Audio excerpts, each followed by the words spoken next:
Hello guys, welcome back.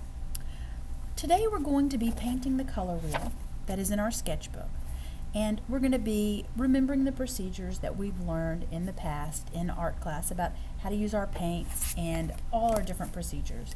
The first thing I wanted to remind you about is how to set up. So everybody sits at a team, and there are tables within a team. So each person has somebody that they sit beside at a table. So for you and your partner, you want to set up so that you can share easily. All right? You want to put your water cup here so both people can reach it. You can have your paper here in front of you with your color wheel.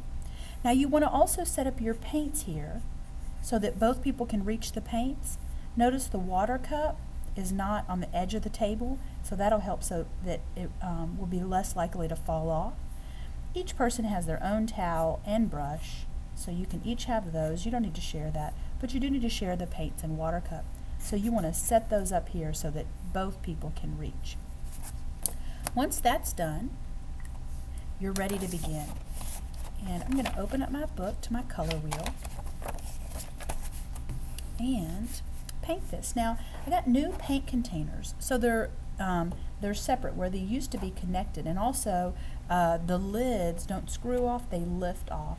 And sometimes you do have to, and you can press them down to put them back. You do have to sometimes wiggle them to get them off. I'm going to start with the primary colors. Our primary colors are red, yellow, and blue. And on the color wheel, those need to be separated. So I'm going to start with my primary colors. Go ahead and open these.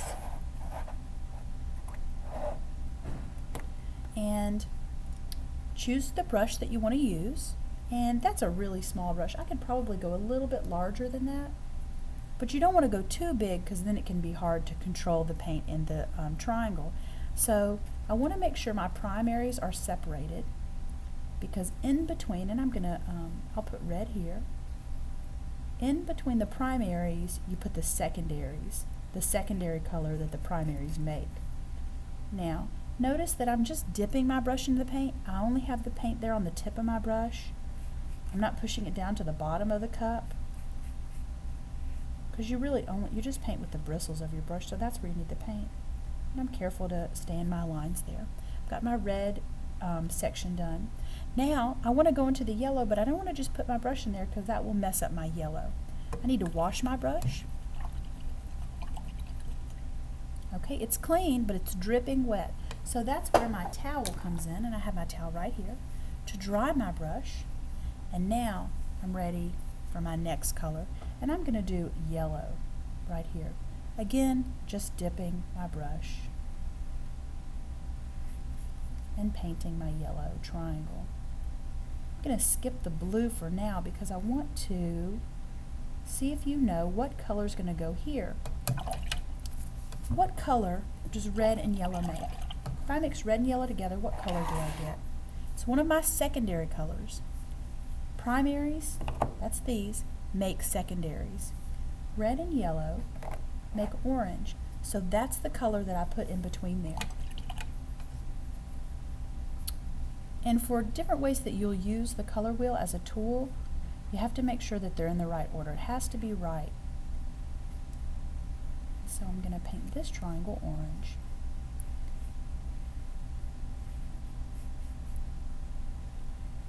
All right. If you have trouble remembering, I do have some laminated ones you can look at, and it doesn't matter which one. Like I have yellow on the side here. It doesn't matter which color you put in which square, as long as they, you can turn the wheel, however. So my wheel is going to be like this, okay? You can turn it however, it doesn't matter which color's at the top, as long as the secondary is in between the primaries. Now I can go back and finish this, but I wanted to give you a few reminders about cleanup. When you put Mr. Brush away, make sure that he's standing on his foot. He likes his hair to be clean and dry, and he likes it to stay sticking straight up in the air. Make sure that you press down, and I'm done with orange, so I can press that down. Press down those caps really good so our paint doesn't spill or dry out. Finish with my yellow and orange. I can cap those back. And your work, because it's wet, will go to the drying rack. So make sure that you put it on the drying rack so that it can be dry and ready for you next time. If and I should have said this first, but make sure you do have your name on your work so that next week when I give you these back, after they're dry, it'll be easy for me to hand them back because I'll be able to look and see your name right here. So you'll want to check that first. And that's all there is to it. So I'm going to finish this, but I think that's all the information I need to give you.